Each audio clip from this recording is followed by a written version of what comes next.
L'Irak, en grave crise sociale et économique, se dote d'un gouvernement.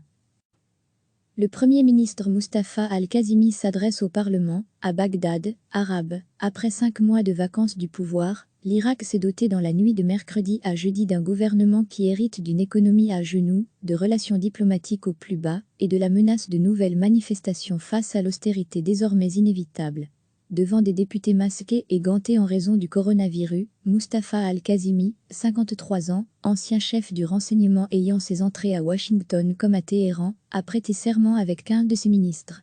Degré à lire aussi, notre dossier sur le coronavirus. Quelques heures plus tard, il a reçu un appel du secrétaire d'État américain, Mike Pompeo, lui annonçant que les États-Unis n'appliqueraient pas de sanctions contre l'Irak si elle achète de l'électricité à l'Iran pendant une période de 120 jours, pour montrer notre désir d'aider à mettre en place les conditions nécessaires pour le succès du nouveau gouvernement, selon un communiqué du département d'État. Les portefeuilles, cruciaux et convoités par de nombreux partis politiques, des affaires étrangères, et surtout du pétrole, dont le pays deuxième producteur de l'OPEP, sont toutefois toujours vacants, comme 5 autres. Dès jeudi, le nouveau gouvernement devra s'atteler à rassurer les Irakiens entre chômage technique généralisé et donc perte de revenus, du fait du confinement, recettes pétrolières divisées par 5 en un an et l'idée évoquée par Bagdad d'imprimer des dinars irakiens, qui fait planer les craintes d'une dévaluation massive. Mais aussi tenter de renouer avec la classe politique la plus fragmentée de l'Irak post-Saddam Hussein. En changeant de gouvernement, pour la première fois en cours de mandat, depuis que les Américains ont renversé Saddam Hussein en 2003, Bagdad veut tourner la page de l'année et demie de pouvoir d'Adel Abdel Mahdi. Entre Washington et Téhéran, cet indépendant de 77 ans sans base partisane ni populaire, devait être l'homme du consensus et de l'apaisement propice à la reconstruction du pays ravagé de 2014 à 2017 par la guerre contre le groupe État islamique, EI. Mais son mandat sera retenu comme celui de l'exacerbation des maux latents de l'Irak. L'économie entièrement dépendante de la rente pétrolière est au plus mal, la crise de confiance entre citoyens et politiciens est totale après plus de 550 morts, dans la répression de la révolte d'octobre, et les relations diplomatiques, au beau fixe pour l'union sacrée contre l'EI, sont à retisser. M. Kazimi devra ainsi reprendre langue avec des Américains, dont les troupes sous le coup d'un ordre d'expulsion du Parlement jamais mis en application, et qui ont une nouvelle fois été visés par 3 roquettes mercredi matin. Rendez-vous est fixé pour un dialogue stratégique à Bagdad, avec une délégation américaine en juin. Les 2 parties devront alors renégocier les précieuses exemptions américaines, qui permettent à l'Irak d'acheter de l'énergie iranienne en échappant aux sanctions de Washington. En janvier, les États-Unis avaient failli précipiter l'Irak dans le chaos.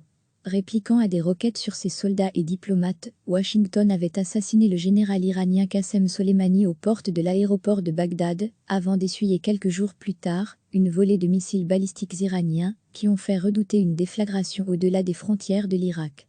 Nouvelle manifestation ? M. Kazimi hérite d'un pays délabré, mais aussi d'un budget 2020 toujours pas adopté, et déjà divisé par 3. Avec la chute vertigineuse du pétrole, seule source en devises du pays, son gouvernement sera celui de l'austérité. De quoi refaire planer la menace d'une révolte, alors que les braises de sel d'octobre couvent toujours, notamment sur la place Tahrir de Bagdad, où campe encore une poignée d'irréductibles. Cela réclame un changement total du système et de ses politiciens. M. Kazimi leur a promis des élections anticipées, mais aucun horizon ne semble se dessiner, et le Premier ministre sortant a lui-même mis 5 mois à quitter son poste malgré sa démission. À ces cohortes de manifestants, qui ont défilé pendant plusieurs mois à Bagdad et dans le sud chiite du pays, pourraient dans un avenir plus ou moins proche se mêler les minorités, jusqu'ici restées à l'écart. Maintenant que Bagdad ne verse plus au Kurdistan autonome sa part du budget fédéral, plus de 400 millions de dollars par mois, pour payer ses très nombreux fonctionnaires, la grogne pourrait gagner le nord kurde, ou même l'ouest sunnite, qui se dit discriminé de longue date. Dans l'immédiat, comme le reste du monde, l'Irak doit affronter la maladie de Covid-19, déjà 102 morts, alors qu'il tente toujours d'en finir avec les cellules de l'EI qui frappent toujours. Traduction, l'Irak s'efforce d'établir des relations de fraternité et de coopération avec les pays arabes et voisins et la communauté internationale. Et les politiciens irakiens devraient écouter la voix de notre peuple et de la jeunesse à travers le pays et leurs demandes légitimes. Ce gouvernement est venu en réponse aux crises sociales, économiques et politiques pour être un gouvernement de solutions et non un gouvernement de crise. Recevez chaque matin l'essentiel de l'actualité. Après 5 mois de vacances du pouvoir, L'Irak s'est doté dans la nuit de mercredi à jeudi d'un gouvernement qui hérite d'une économie à genoux, de relations diplomatiques au plus bas et de la menace de nouvelles manifestations face à l'austérité désormais inévitable. Devant des députés masqués et gantés en raison du coronavirus, Mustafa Al-Kazimi, 53 ans, ancien chef du renseignement ayant ses entrées à Washington comme à Téhéran, a prêté serment avec 15 de ses ministres. À lire aussi, notre dossier sur le coronavirus quelques heures plus tard, il a reçu un appel du secrétaire d'État américain, Mike Pompeo, lui annonçant que les États-Unis n'appliqueraient pas de sanctions contre l'Irak si elle achète de l'électricité à l'Iran pendant une période de 120 jours, pour montrer notre désir d'aider à mettre en place les conditions nécessaires pour le succès du nouveau gouvernement, selon un communiqué du département d'État. Les portefeuilles, cruciaux et convoités par de nombreux partis politiques, des affaires étrangères, et surtout du pétrole, dans le pays deuxième producteur de l'OPEP, sont toutefois toujours vacants, comme 5 autres. Dès jeudi, le nouveau gouvernement devra s'atteler à rassurer les Irakiens entre chômage technique généralisé, et donc perte de revenus, du fait du confinement, recettes pétrolières divisées par 5 en un an et l'idée évoquée par Bagdad d'imprimer des dinars irakiens, qui fait planer les craintes d'une dévaluation massive. Mais aussi tenter de renouer avec la classe politique la plus fragmentée de l'Irak post-Saddam Hussein. En changeant de gouvernement, pour la première fois en cours de mandat, depuis que les Américains ont renversé Saddam Hussein en 2003, Bagdad veut tourner la page de l'année et demie de pouvoir d'Adel Abdel Mahdi.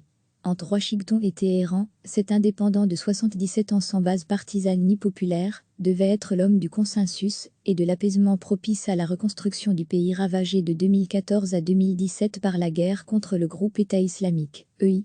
Mais son mandat sera retenu comme celui de l'exacerbation des maux latents de l'Irak. L'économie entièrement dépendante de la rente pétrolière est au plus mal, la crise de confiance entre citoyens et politiciens est totale après plus de 550 morts, dans la répression de la révolte d'octobre, et les relations diplomatiques, au beau fixe pour l'union sacrée contre l'EI, sont à retisser. Monsieur Kazimi devra ainsi reprendre langue avec des Américains, dont les troupes sous le coup d'un ordre d'expulsion du Parlement jamais mis en application, et qui ont une nouvelle fois été visés par 3 roquettes mercredi matin. Rendez-vous est fixé pour un dialogue stratégique à Bagdad, avec une délégation américaine en juin.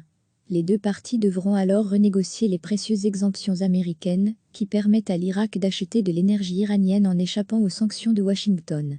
En janvier, les États-Unis avaient failli précipiter l'Irak dans le chaos.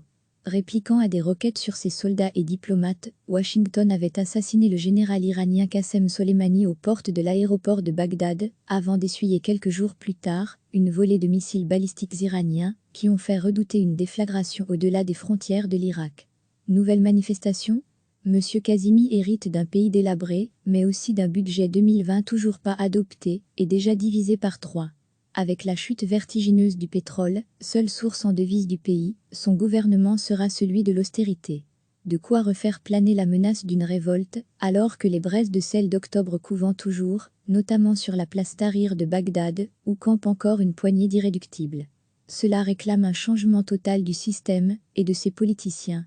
Monsieur Kazimi leur a promis des élections anticipées, mais aucun horizon ne semble se dessiner, et le Premier ministre sortant a lui-même mis 5 mois à quitter son poste malgré sa démission. À ces cohortes de manifestants, qui ont défilé pendant plusieurs mois à Bagdad et dans le sud chiite du pays, pourraient dans un avenir plus ou moins proche se mêler les minorités, jusqu'ici restées à l'écart. Maintenant que Bagdad ne verse plus au Kurdistan autonome sa part du budget fédéral, plus de 400 millions de dollars par mois, pour payer ses très nombreux fonctionnaires, la grogne pourrait gagner le nord kurde, ou même l'ouest sunnite, qui se dit discriminé de longue date. Dans l'immédiat, comme le reste du monde, l'Irak doit affronter la maladie de Covid-19, déjà 102 morts, alors qu'il tente toujours d'en finir avec les cellules de l'EI qui frappent toujours. Le Premier ministre Mustafa Al-Kazimi s'adresse au Parlement, à Bagdad, arabe. Traduction, l'Irak s'efforce d'établir des relations de fraternité et de coopération avec les pays arabes et voisins et la communauté internationale. Et les politiciens irakiens devraient écouter la voix de notre peuple et de la jeunesse à travers le pays et leurs demandes légitimes. Ce gouvernement est venu en réponse aux crises sociales, économiques et politiques pour être un gouvernement de solutions et non un gouvernement de crise.